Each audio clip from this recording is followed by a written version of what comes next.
This story begins in an area of Afghanistan where gunfire is frequently raging during wars. In this war-torn environment, we see a 30-year-old woman who has been raped by countless men. Some offered her money, while others forced their way through her. Her husband is injured, shot in the neck during the war. He has been lying lifeless ever since. Despite this, she takes great care of him. She cleans his body with wet cloths all day long, attends to him diligently, and prays to God for him. She constantly talks to him, as if he is listening and understanding everything. She doesn't even know if he's listening to her. Yet, she continues to talk to him, but there's been no movement in her husband's body. When he was injured, the doctor said he would recover within a week, but now 2 months have passed, and there's been no change in his condition. Now, the woman was at a loss for what to do. She had 2 daughters who were her only support.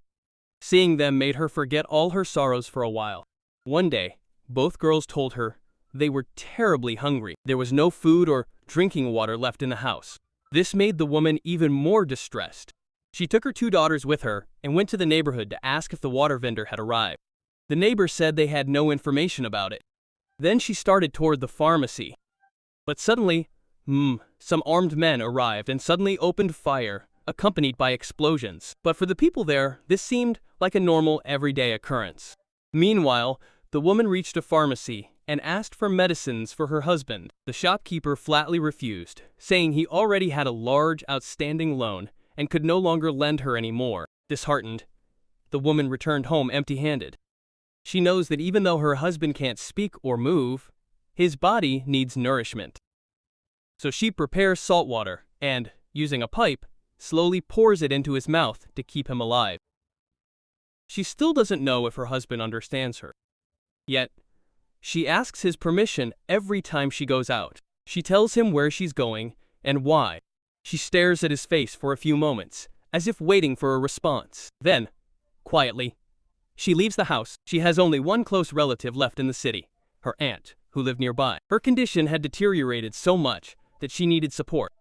With this hope, she reaches her aunt's house and knocks on the door. After a while, the door opens, but there's a strange woman standing there. She asks her about her aunt. The unknown woman replies, "I don't know anything," and she flatly says she can't help. Hearing this, the woman is devastated. She realizes she's completely alone, with no support or loved ones. Desperate, she returns home and tells her husband everything. She says her aunt may have left the city as well. She's at a loss for help.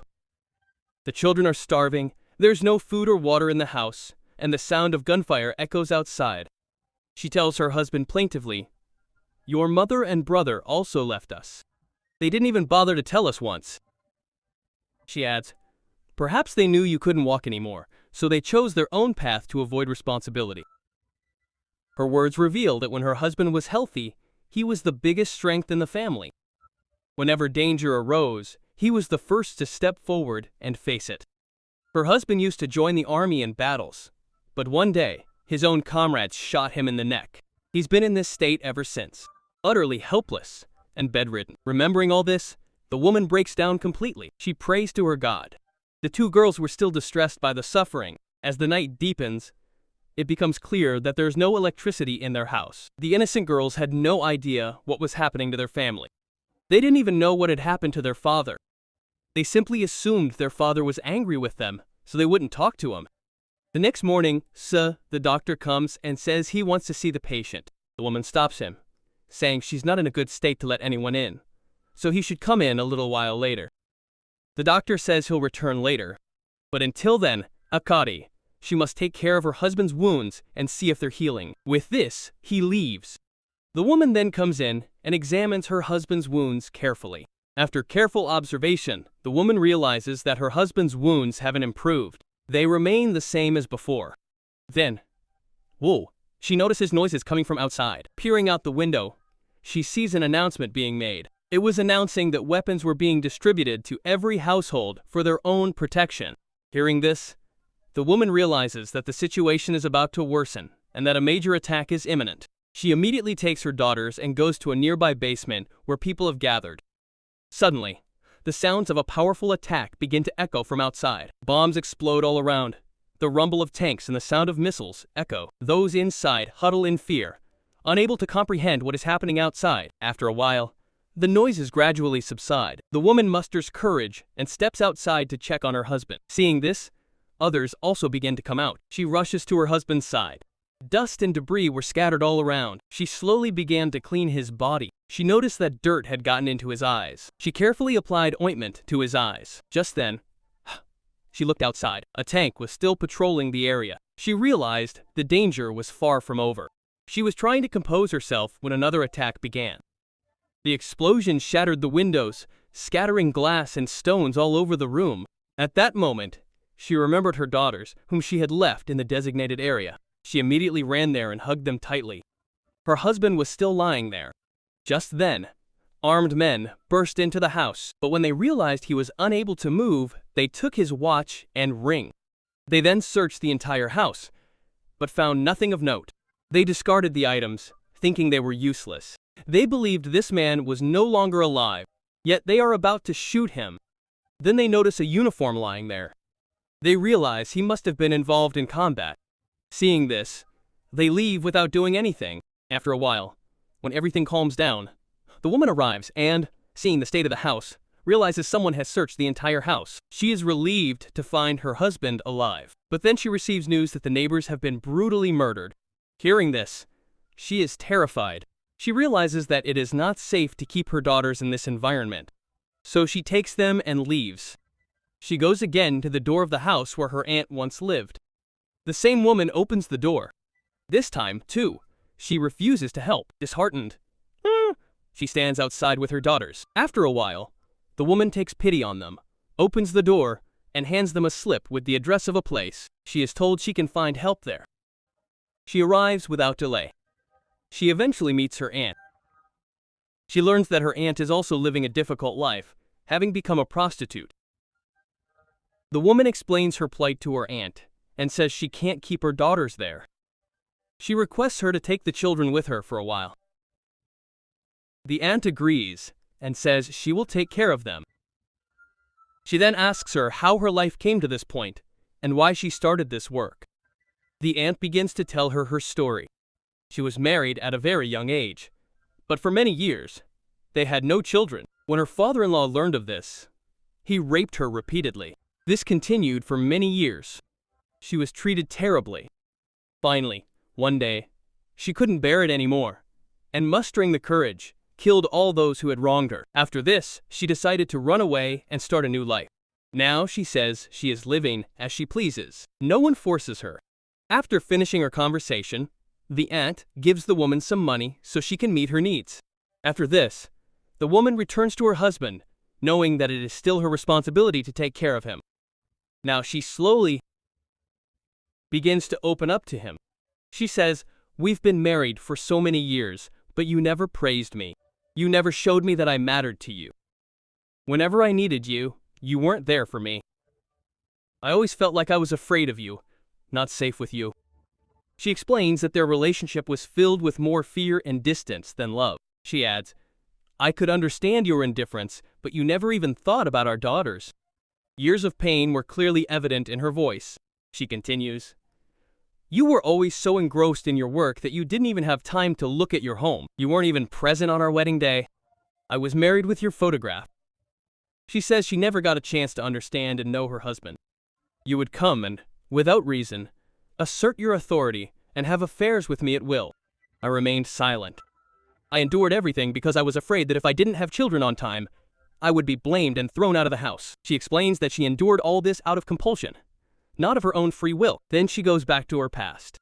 A girl first learns what a man is like by observing her father. "But my father, She pauses for a moment. Then, softly, she says, "He was completely different. He had a harsh nature. There was often an atmosphere of anger and fear in the house." She recalls seeing this as a child. After returning home, his anger would often be directed at us. "I always learned that men are harsh. They act according to their own will and don't consider it necessary to understand the feelings of others." This wasn't just a complaint, but the burden of her entire life's experiences, now pouring out into words. Recalling the most painful truths from her past, she says her father's gambling addiction never ended. One day, he gambled everything he had. But he still wasn't satisfied. He thought he would win next time, and in his greed, he gambled away his own eldest daughter. When he lost, an old man came home and took her innocent daughter with him. Seeing this, she was terrified. She felt she might be next. She says her troubles never ended, neither before nor after her marriage. After saying all this, she leaves in anger and pain and goes to her aunt to tell her everything. She says she talks to her husband all day, revealing every truth of her life to him, even though she doesn't know if he's listening. Hearing this, Auntie tells her a story about patience. She explains that there's a stone to which people pour out everything in their hearts. They pour out all their pain and secrets until every burden inside them is lightened. When everything comes out, the stone crumbles and shatters, taking all those secrets and pain with it.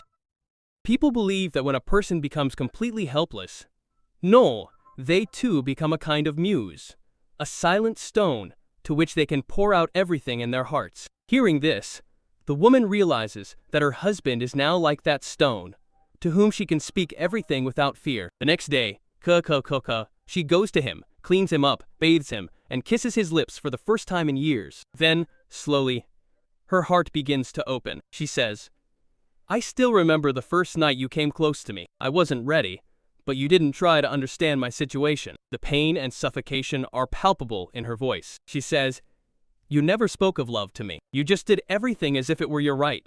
I was told in advance that I had to give birth, and I did what was expected of me." She's trying to release every emotion she's pent up inside. Just then, she hears some commotion outside. She peeks out the window and sees neighbors burying a body. Meanwhile, the doctor arrives again, but this time, she refuses to let him in because she has no money. The doctor leaves. Then, she returns to the house.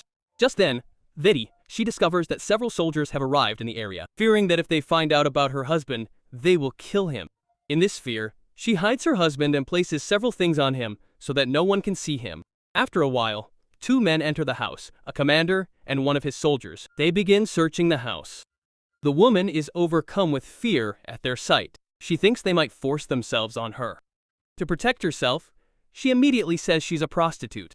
The commander is enraged, insults her, calling her a wicked woman. That's when we see this. The woman had a knife hidden in her hand. If anyone were to do anything wrong to her, she was ready to defend herself. After they leave, she falls asleep. Exhausted, half asleep, she tells her husband that she still has more to say, which she will share tomorrow morning. As morning dawns, commotion erupts outside again. She immediately hides her husband and goes to open the door. This time, the same young soldier who was with the commander earlier returns. His demeanor is clearly uneasy.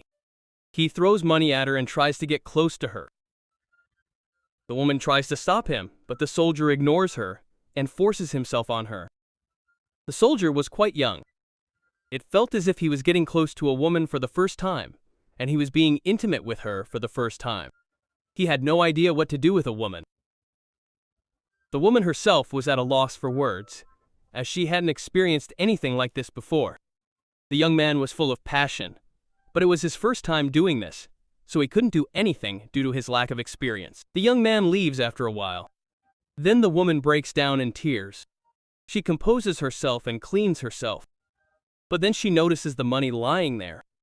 She realizes she desperately needs it.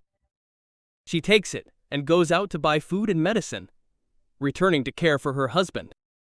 Time slowly passes. After a few days, the same young man returns. This time, the woman understands his plight and knows he needs it for his family.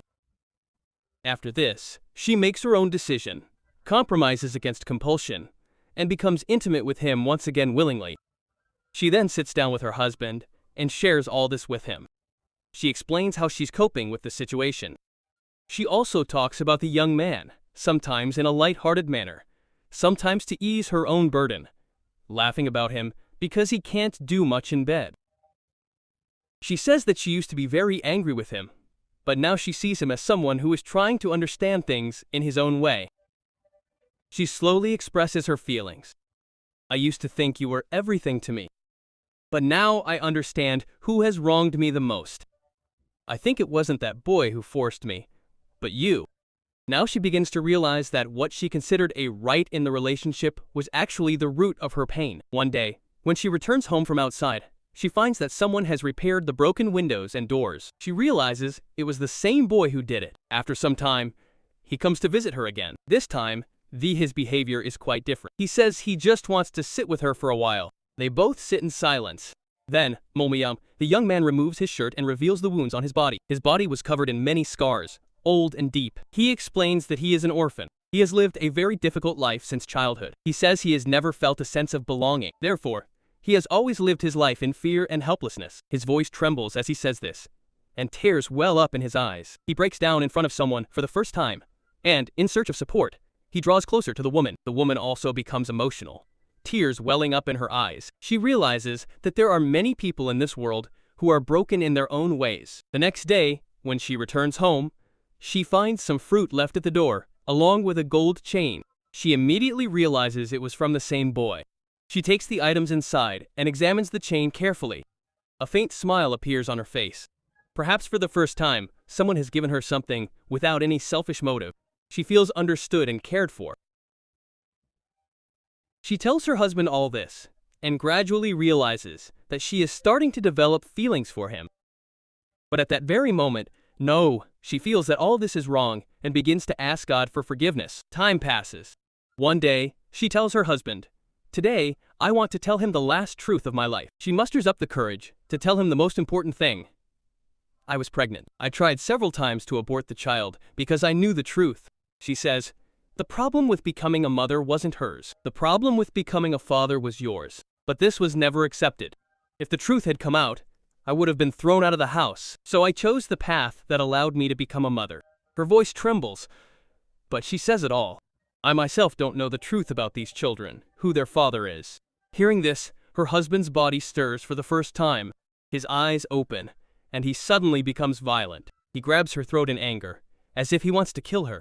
To save her life, the woman panics and picks up something lying nearby. She kills her own husband.